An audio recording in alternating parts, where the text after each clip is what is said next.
Dober dan, dobrodošli v podcastu Moč politike. Danes je z nami nekdanji politik, sicer pa izkušeni politični komentator Bogdan Biščak.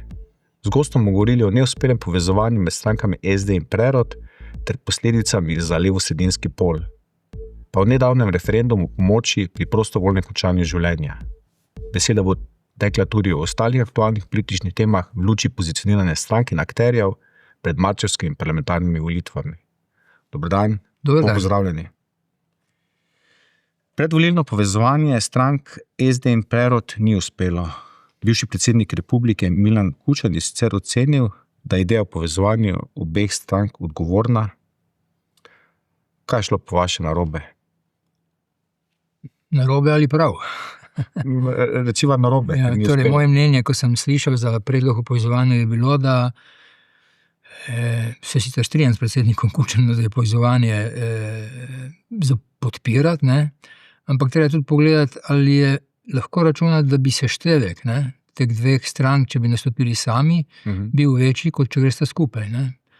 Izkušnje več ali manj kažejo, da se seštevki ne ujamejo kar tako. Ne? Ja, 1+1 ni 2. 1+1 ni 2, ja. Lahko je 3 v kakšnem primeru. Ne? Tako je bil, ko se je v LDS povezali 4 stranke. Ne? Ampak recimo, če pogledamo raziskave pri Levici in Vesni, ne?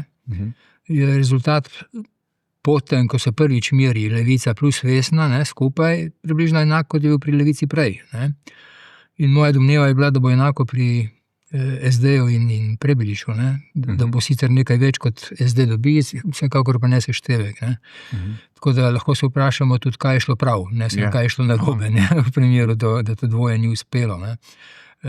Sicer pa dejstvo, da je Prebilič to zavrnil, je zame pričakovano, ne, z ambicijami, s katerimi je vstopil v to kampanjo oziroma v politiko slovensko, ne, z ustanovitvijo stranke, so bila na njihovi strani zelo velika, ne, celo to, da bodo premagali Svobodo na volitvah in na ta način dobili možnost imeti predsednika vlade. S takim povezovanjem bi se vse te ambicije odpovedali oziroma pokazali, da na to ne računajo več. Tako da me z tega vidika njihova zavrnitev ni presenetila. Torej, ne vidite tu zdaj, da bodo kakšnekoli posledice za SD ali za stranko Prerod, da ta uspeh v bistvu nobenemu ne koristi ali ne škodi na levosredinskemu polu, uspeh tega povezovanja, seveda. Moj občutek mi pravi, da ne bo nekih posledic, ne za ene, ne za druge, ne, s tem, da nisem čisto prepričan za Prerod. Tako kot sem prej rekel, da mislim, da bi ne prišlo do seštevka, ne, se pa seveda zdaj sprašujem, kako bo učinkovalo pri ljudeh, ki taka povezovanja po mojem na levi sredini načeloma podpirajo levosredinski volivci, ne, in ali bo ta zavrnitev lahko vplivala na slabši rezultat Preroda. Ker v manifestu stranke Prerod lahko preberemo, da je stranka nastala z namenom, da okrepi levosredinski prostor, mu povrne zaupanje in doseže zmago pola na volitvah, ter oblikuje skupno vlado. Je skozi delovanje Preroda in tudi njihovega predsednika do sedaj mogoče potrditi temu njihovemu razlogu za obstoj? Delno. Jaz sicer mislim, da ta del drži, kar so rekli, ne? Da tako mu rekel, jaz gospodu Prebiliču verjamem, da mu je do tega, da levosredinski pol zmaga volitve. Tisto, kar tukaj ni povedano v tem, kar ste prečitali, je pa to, da seveda njihova prva ambicija je pa voditi to levosredinsko vlado, bila. Ne? Njihovo delovanje do sedaj, mislim predvsem, da je bilo preveč amatersko, no, da bi ta ambicija se lahko uresničila. Verjamem, da še zmeraj mislijo resno, ampak ne verjamem, da jim to lahko uspe. Kje v vaši analizi ste zaznali, kje vidite ta omenjeni amaterizem? Nastopu pri požarju, recimo. Levosredinski volivcev to gotovo ni bilo še več. Tisti, ki je to svetoval gospodu Prebiliču, bi se moral vprašati o svoji sposobnosti pametnega svetovanja. In nasploh, ti nastopi preprosto niso dovolj, kako bi rekel, državniški, prepričljivi, ne? Veliko preveč je, temu rečem, političnega bebljanja, floskul, ki jih govorijo vsi, ne? O tem, kako hočemo dobro za volivce in tako naprej, in premalo vsebinskih distinkcij do drugih. Ne? Ampak povedal pa je, s kom, kako in zakaj ne bi sodeloval v teh opredelitev kvalifikacij, je bilo pri njemu že veliko, ne? Ki jih potem kasneje delno tudi spremenjal. Preveč jih je bilo. Ne? Kot najbolj problematično sam jemljem njihovo izjavo, pri kateri še zmeraj vztraja, da v primeru, da bo premier Golob dobil negativno odločbo KPK-ja, da v tem primeru z njim, posledično bo to seveda pomeni svobodo, ne bi šel v vlado. Njegova kalkulacija, ki jo mimogrede omenja, da gospod Golob ni edini, ki lahko vodi Gibanje Svoboda, je zgolj teoretična. Ne? Svobode brez Roberta Goloba ni. Tako da, če to zelo resno jemlje, potem je to lahko velika prepreka pri oblikovanju levosredinske vlade. Glede Levice se je nekoliko umaknil, ne? Izključevanje Levice, na srečo, lahko rečem. Ne? Glede teh izjav radikalnosti Levice. Tako, ja. In tudi možnosti sodelovanja z njo, oziroma problematičnosti sodelovanja z njo. Ne? Brez Levice in brez Prebiliča pa levosredinske vlade ne bo. Ne?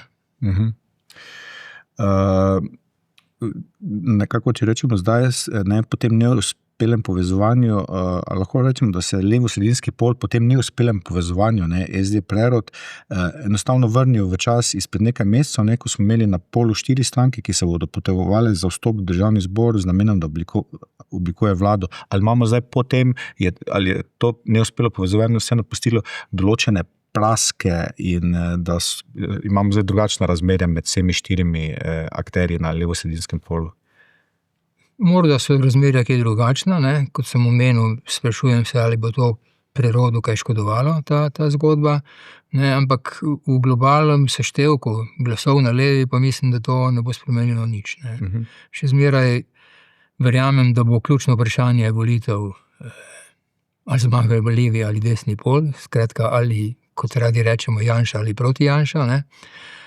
In v tem smislu ne verjamem, da je to neuspelo povezovanje kakorkoli spremenilo razmerja med levim in desnim polom. Tisto, kar vidim problem... Navznoter? Ali je že pol zelo strukturiran in rečemo hierarhiziran? Mislim, da je zelo strukturiran in da je tudi zelo pozno, da bi se kaj lahko radikalno spremenilo, če se seveda ne zgodijo kakšni pretresi, ki jih danes ne znamo predvideti. Ne? Na koncu tudi recimo odločba KPK-ja v zvezi z premierjem Golobom. Tisto, kar bi rad rekel pri tej izjavi, ki sem jo prej omenil, gospoda Prebiliča in KPK-jem in Golobom, ne, je to, da je problem v tem, da on ne dela distinkcije med katerokoli kršitvijo integritete, ne, ker so vendarle te lahko zelo različne. Ne, in vnaprej reči, kakršnakoli ali katerakoli odločba KPK je problematična, se meni ne zdi smiselno. Lahko Prebilič za tole retoriko antigolobizma, v katero se zateka, nagovori tisti del volilnega telesa, ki se od podpornikov svobode premaknil med neopredeljene. Ta bazen se ocenjuje zdaj velik nekje okrog 15% volilnega telesa. Torej, čist, ko bi rekel, teoretično je za pričakovati, da bo en del volivcev, ki se bo od Gibanja Svobode odmaknil, se je že odmaknil in se tudi v celoti ne bo povrnil, to vsi vemo, ne, tudi v Gibanju Svoboda, da bo en del končal lahko pri prerodu. Ne verjamem pa, da bo k temu pripomogla antigolobistična retorika. Ne. Mislim, da je preprosto ti volivci bodo iskali neko alternativo, tisti, ki bodo sploh šli na volitve, en del jih po mojem mnenju ne bo šel, ne. Ti bodo iskali pač alternativo in našli jo bojo pri SD-ju, prerodu, Levici, morda kdo so pri resnici. Pa kako riskantna je ta taktika, naprimer, levosredinski pol uporablja retoriko tako ali drugače v različnih kontekstih, retoriko antijanšizma. Zdaj pa tu imamo nekako nov pojav, ko se nek akter želi znotraj pola pozicionirati z, rečemo, antigolobistično retoriko. Kako riskantna politična strategija je to? Koliko je riskantna, je odvisno, koliko ostra je ta retorika. zaenkrat bi rekel, da je na meji, ne? Nekje na meji tega, kar lahko levosredinski volivci še sprejmejo. Ne? Če ne bo vključil tudi zelo jasne antijanšistične retorike, ne? Potem mu bo to škodovalo. Ne? Tisto, kar vendarle levosredinski volivci pričakujejo, je pa vendarle oddaljitev od politike, ki jo simbolizira, ne? Janez Janša in SDS. Ne? Tako da od tega, koliko je ta retorika ostra, bo odvisno, koliko bo vendarle te volivce, ki so se odmaknili, ne, od Gibanja Svobode, privlačila oziroma odbijala. Koliko teflona pa ima sam predsednik vlade, koliko se je tega nabralo? Ne? Poznali smo že nekaj teflonskih politikov iz preteklosti, ampak nekateri analitiki tudi ugotavljajo, da je tale predsednik vlade, predsednik Gibanja svoj teflon v teh 4 letih odebelil. Jaz mislim, da ta teflon ni njegov osebni teflon, ne? Kot je recimo pri Karlu Erjavcu, ne? Ki je izviral iz njegovega nastopanja, iz njegovih reakcij na kakršnekoli obtožbe, ki so šle proti njemu, ki so bile v glavnem štosne, ne? Hecne. Pri Golobu gre po mojem mnenju v prvi vrsti za to, da so nekatere stvari ta vlada vendarle dobro naredila, da je to treba priznati, ne? In na drugi strani, da je edina alternativa v resnici premierskemu nastopu Janeza Janše je ta trenutek Robert Golob. In da je pri tistih volivcih, ki volijo dosti racionalno in taktično, ne, to vendarle še tista edina izbira, ki lahko prepreči vlado SDS-a in Janeza Janše.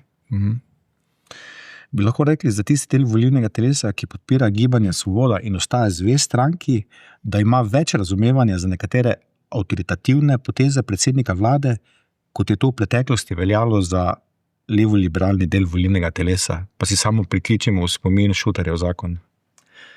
V prvi vrsti jaz mislim, da je kar nek del levo-liberalnega telesa bil zmeraj naklonjen kakšnim avtoritarnim potezam, katerega koli od preteklih predsednikov levosredinskih vlad. Ne?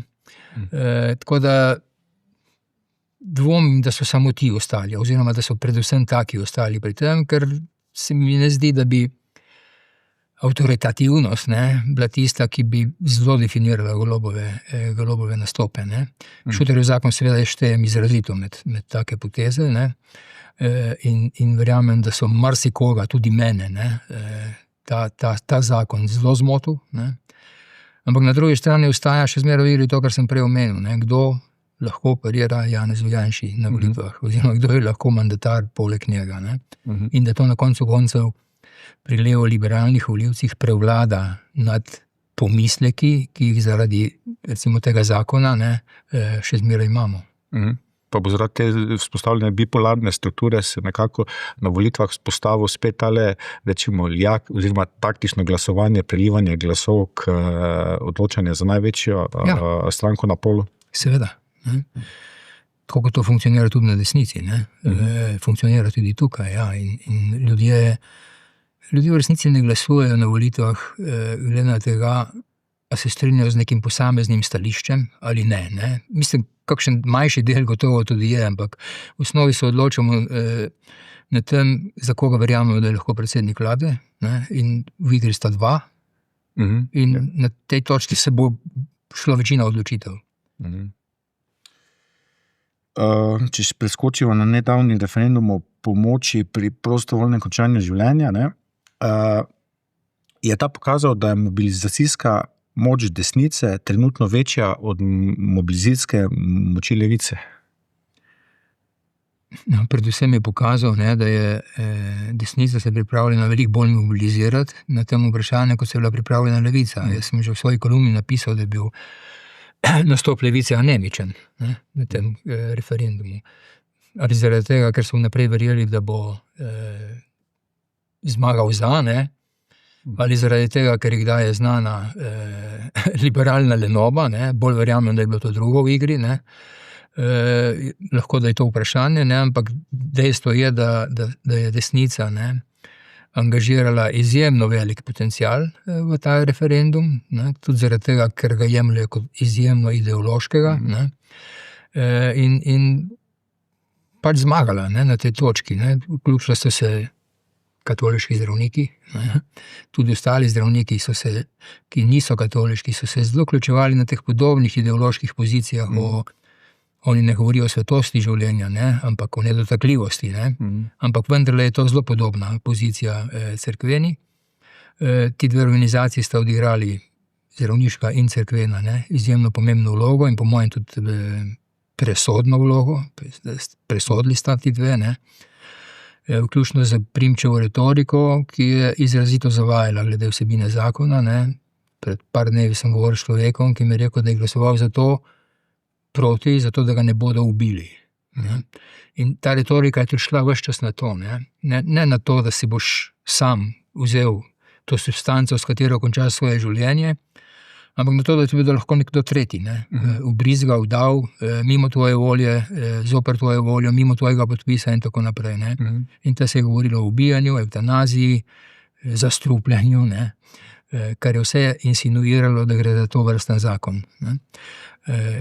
Zaradi tega smo tudi šli v vložitev ugovora. K temu se še vrneva. Ja. Ja. Na tej točki bi vprašal, a pričakujete, da bo v sami predvolilni kampanji in v volilni kampanji na koncu, ne zadnji mesec, vendarle prevladala racionalnost argumentov, da se bodo volivci recimo bolj racionalno obnašali, kot je bilo zdaj tukaj primer v referendumski volilni kampanji? Ne pričakujem celo obratno. Ne?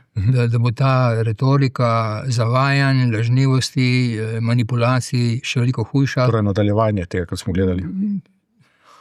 Potenciranje tega, kar smo gledali, zato ker bodo vložki veliko večji. Ne?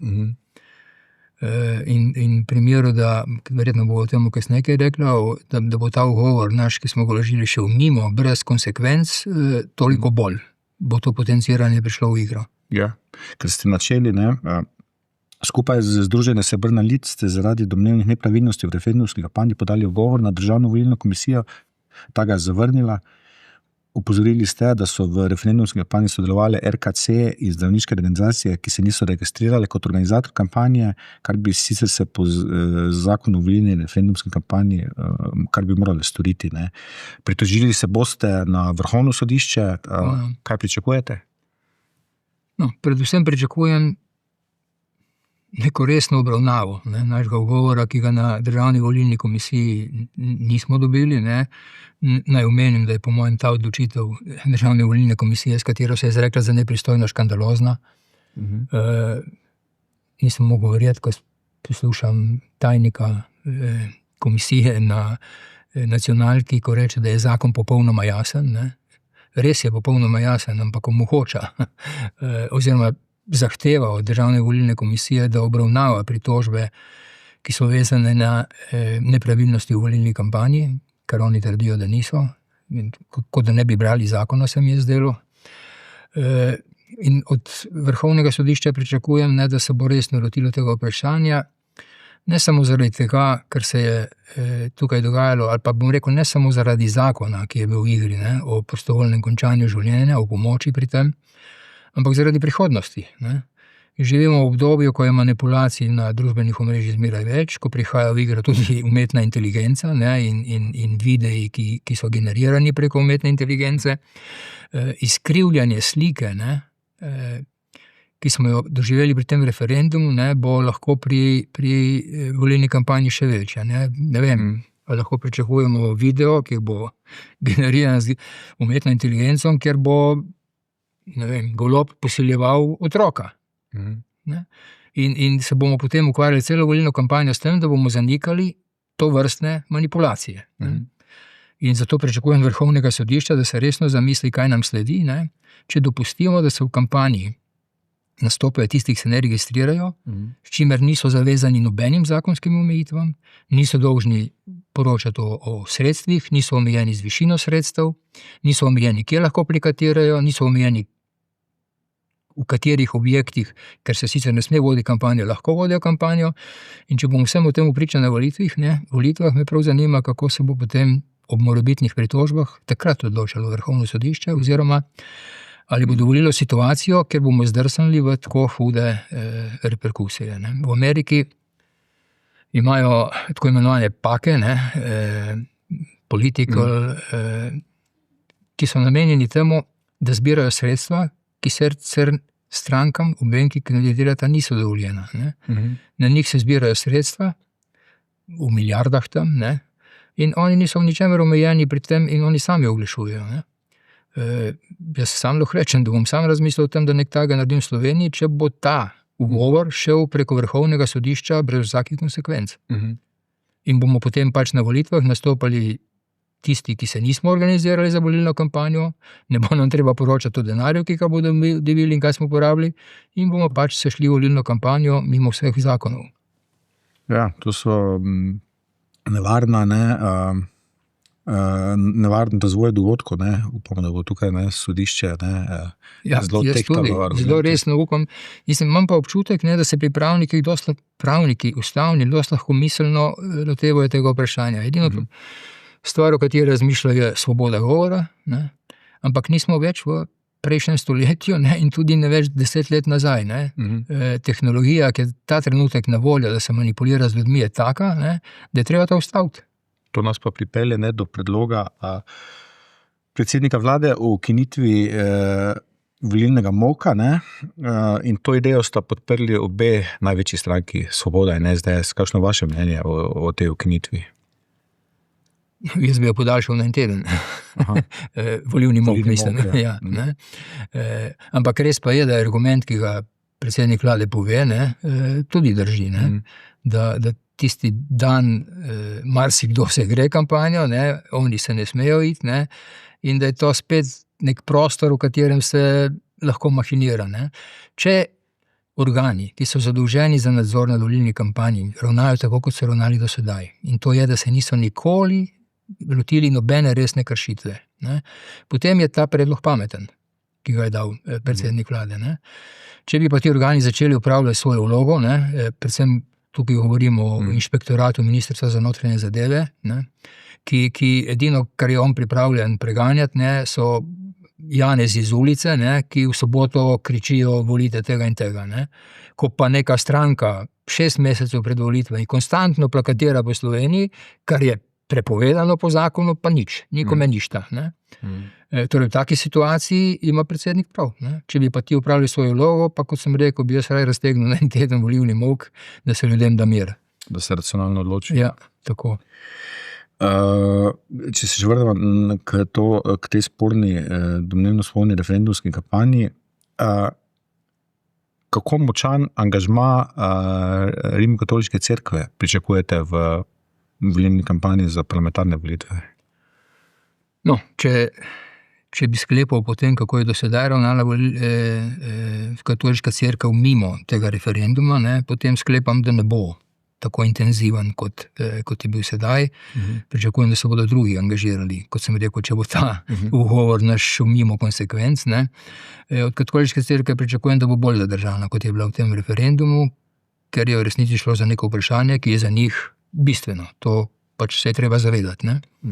Ni problem v tem, da so svoje mnenje o tem govorili, problem je v tem, da so se šli v volilno referendumsko kampanjo, tako kot je opredeljeno v zakonu. Jaz nimam nobenega problema s tem, da Načko Zore pove svoje mnenje. Imam pa velik problem s tem, da se letaki z njegovim tekstom in pozivom glasovanju proti pojavijo na cerkvenih klopeh v nedeljo preden grejo ljudje glasovati. To ni ena in ista stvar. Povedati svoje mnenje je dovoljeno. Voditi volilno kampanjo je dovoljeno samo, če se za to registriraš. Ampak če odgovorim na cerkev, pričakujem, da bo bolj zadržano, kot je bila tokrat. Kaj pa ostali nepolitični civilno-družbeni akterji, kakšen angažma teh akterjev tako pričakujete v smeri seveda desnice in levice?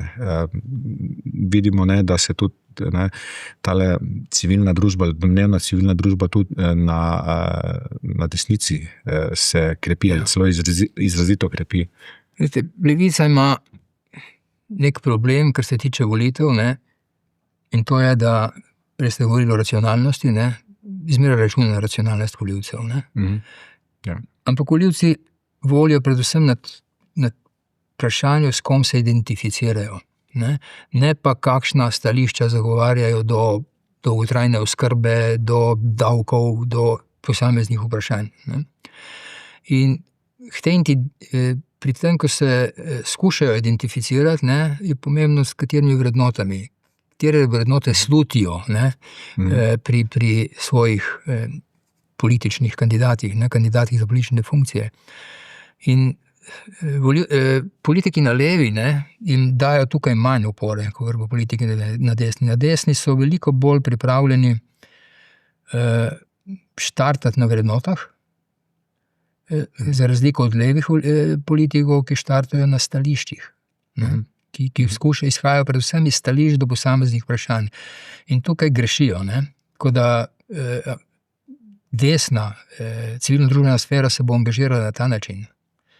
Leva politična sfera se bo, če sklepam po prejšnjih, angažirala predvsem na tem, da bo pozivala k volitvam in spraševala politike, ne, o 100 vprašanjih, ne, kako ste za vsakega od njih opredelite, kar ne bo volivcem pomagalo čisto nič k temu, za koga se odločajo. Ne.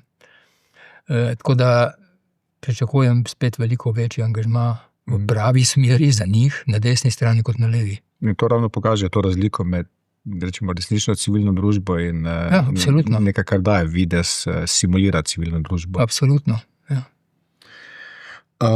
Če gremo na desnico, je desnica, desni pol pred volitvami v konstelaciji SDS, NSI, Logarjevi demokrati popolnoma konsolidirana in zacementirana?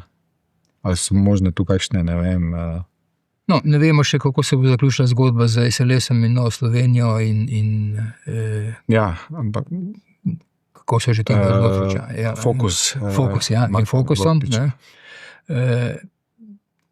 Mislim, da je to edino vprašanje še na desnici, ki je odprto, ne, sicer pa ja, konsolidirana je. Ne. Predvsem pa je konsolidirana z tega vidika, da se ve, kdo je šef in kdo so sledilci. Ja. Od tega šefa so povsem odvisni, tudi šef na nek način od njih. Ne. Zato jim po mojem mnenju tudi se umiril ta šef, govorim seveda o Janezu Janši, v svojih kritikah tako do Nove Slovenije, kjer je sicer dosegel svoje z odstavitvijo Tonina, in do Logarja. Ne. Kritike, ki so bile naslovljene na začetku, so bile veliko hujše od teh, ki prihajajo sedaj, pa še te v glavnem ne od predsednika SDS-a, ampak od nižjih ravni, ki se mi zdi, da še niso doumele, kako se je treba obnašati, ne, če želijo osvojiti vlado. Tako da stvari so tam jasne, več ali manj in konsolidirane. Od Logarja ne pričakujete nobenih presenečenj vis-a-vis stranke SDS, gre tu za satelitski odnos ali vendarle je... Jaz sem bil od vsega začetka mnenja, da pri njih dveh ne gre za dogovor. Ne. Ampak obenem sem pa tudi mnenja, da Logar ne bo imel čisto nobene izbire pri tem, a se priključi desni koaliciji v primeru, da bi z njegovimi glasovi, z njegovim številom poslancev ta desna koalicija lahko oblikovala vlado. Tako da ali hočete reči temu, da je satelit ali ne, prepuščam vsakmu, da razmisli sam. Ne. Vsekakor izbire on v tem primeru, ki sem ga navedel, ne bo imel. Okrog parlamentarnega praga, celo nad njim se trenutno giblje tudi populistična stranka Resnica. Bi lahko, glede na relativno izenačenost obeh polov, bi lahko bila ta stranka jeziček na tehnici? V primeru, da bo prišla v parlament, zagotovo. Ne? Mislim, da sploh ni vprašanje. V primeru, če bo prišla v parlament, bo jeziček na tehnici, bo pa ta jeziček zelo težko breme na hrbtih tistega, ki se bo moral z njim sprijazniti. Ne. Pa naj bo to leva ali desna vlada, ne.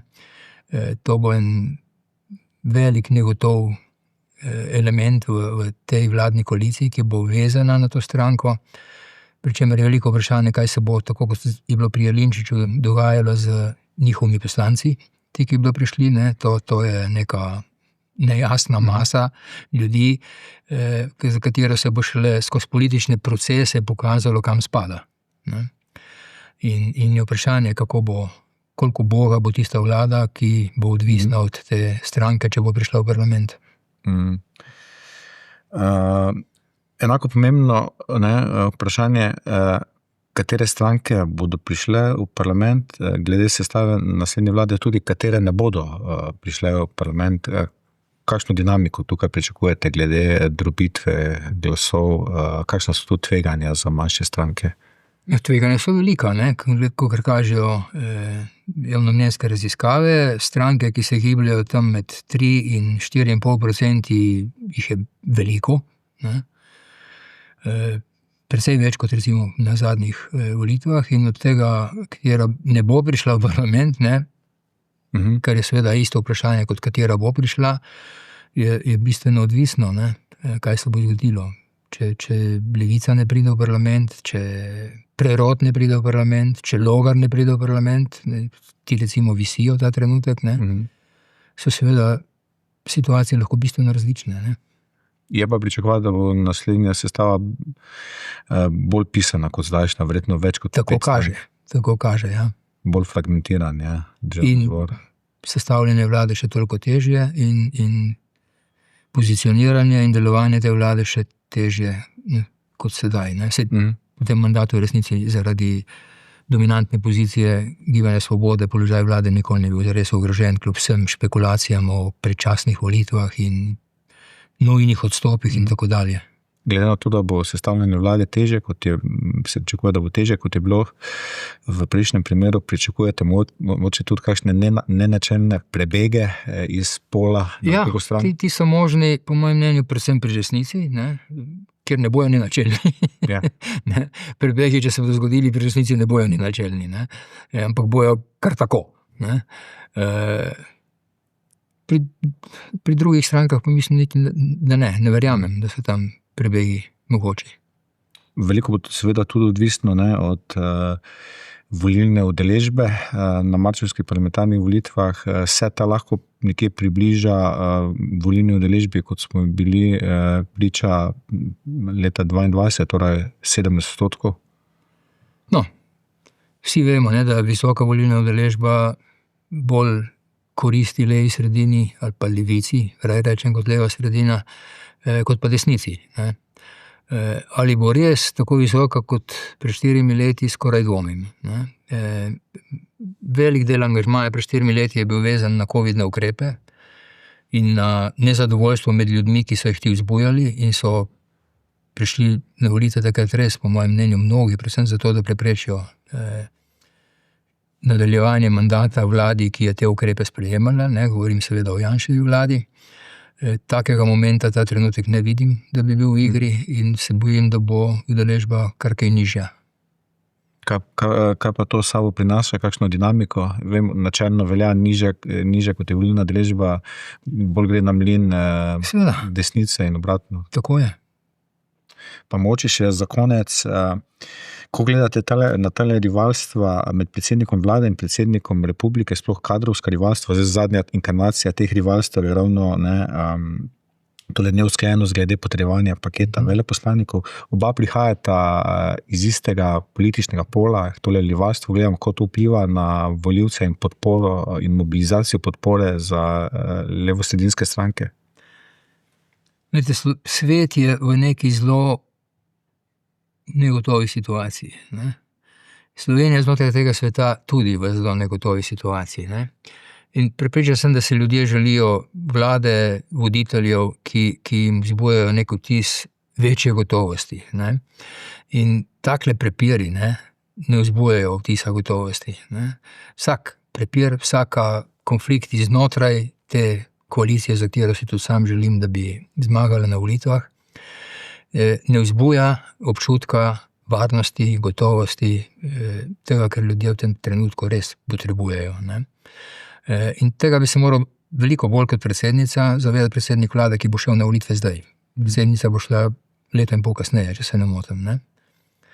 In ne razumem tega. Ne znam si razlagati drugače, kot da gre za pretiran ego.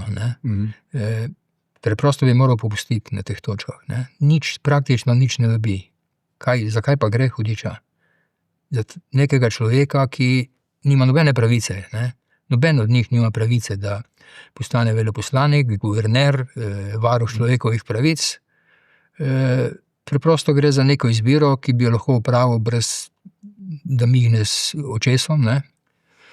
Namesto da se spušča v konflikte z predsednico. Nočem reči, da je predsednica potem povsem izven tega konfliktne situacije, ali pa da ni popolnoma nič odgovorna zanjo, ampak prav gotovo je pa ona tista, ki je lahko manj motivirana za to, da do dogovorov pride, kot pa bi moral biti predsednik vlade.